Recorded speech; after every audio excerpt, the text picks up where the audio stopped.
Hello, Professor. My name is Carlos Gonzalez, and this is my presentation.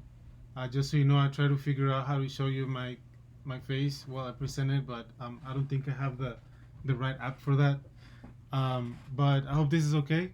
This is my poster. I did mine on chlamydia.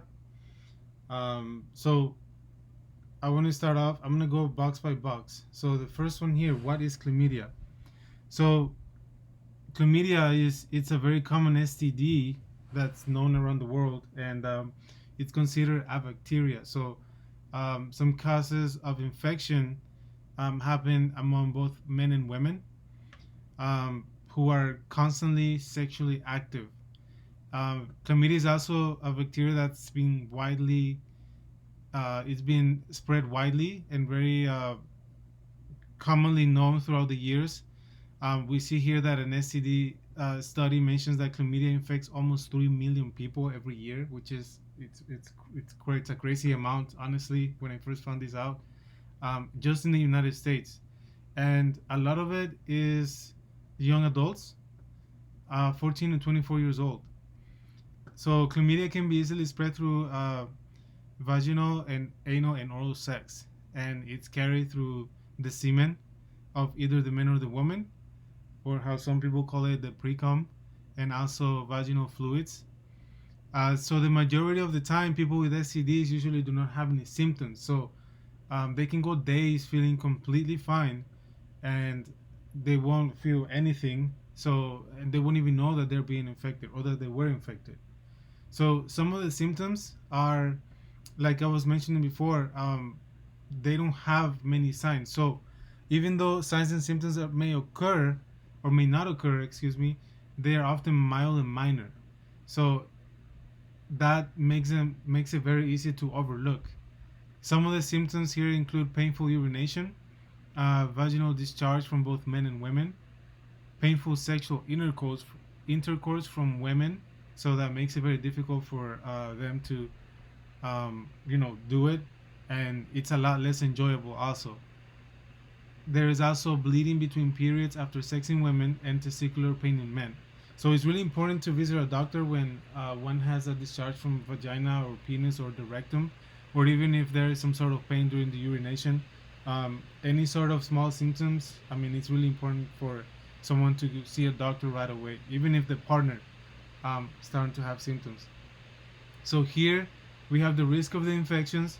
So some factors that increase the risk of chlamydia include being sexually active before the age of 25, having multiple sex partners, obviously, not using a condom consistently, another obvious point, and a history of sexual transmitted infection. So um, they have to be educated. They have to know about chlamydia and other STDs before they can try to, start to have sexual intercourse.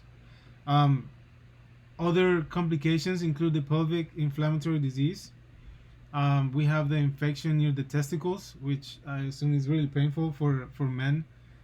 Infertility, so that's also an emotional damage type of situation, and then ectopic pregnancy. So those are some of the complications that may occur. And as for the incubation period, I thought this was really interesting because the incubation period is said to be around 14 to 21 days or so. And here in this chart, you can see how chlamydia is in between 14 and 21 days. And then it also gives you some insight on the other STDs like hepatitis B, what is it, gonorrhea, etc., etc. So I thought this chart was really cool. So I decided to add it on there. Some of the treatment options, more than 95% of people who um, have it will most likely be cured if they take the treatments correctly. So once the test results have been confirmed, then they have to take antibiotics right away or before they take a test if they're feeling very uneasy about it. Usually doctors are the ones who obviously are the ones who recommend these antibiotics. There is doxycycline, I think I said that right. And then there is azithromycin.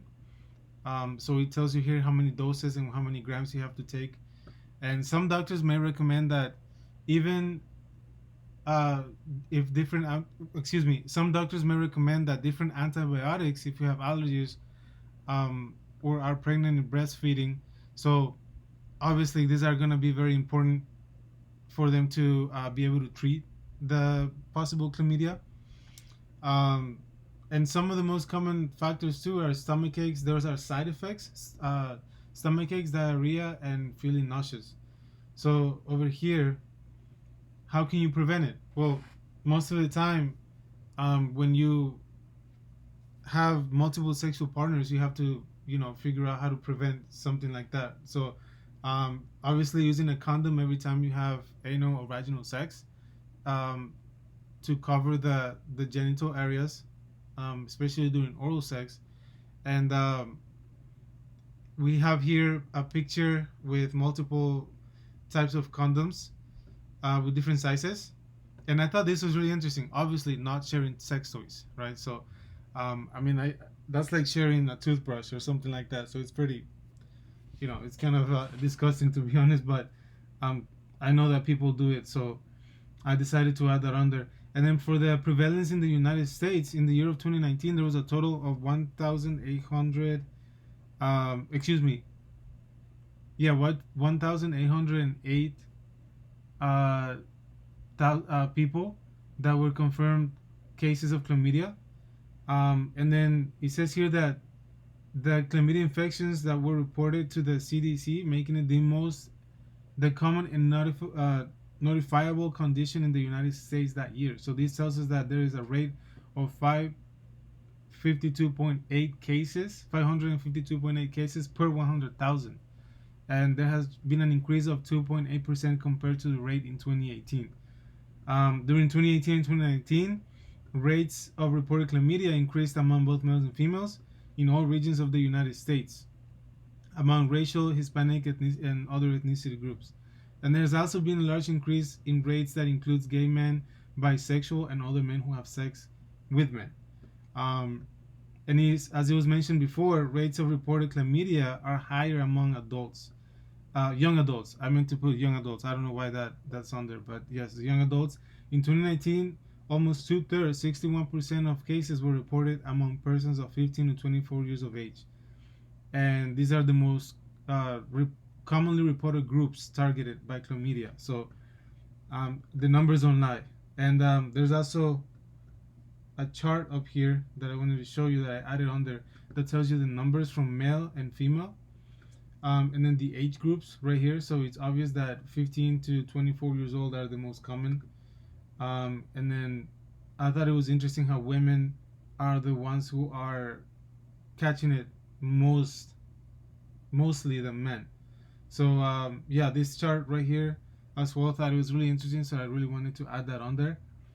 And yeah, I think that's pretty much it. These are my citations, my websites, and yeah, that's my presentation. So thank you so much, and if you need me to redo this, let me know, please. Thank you.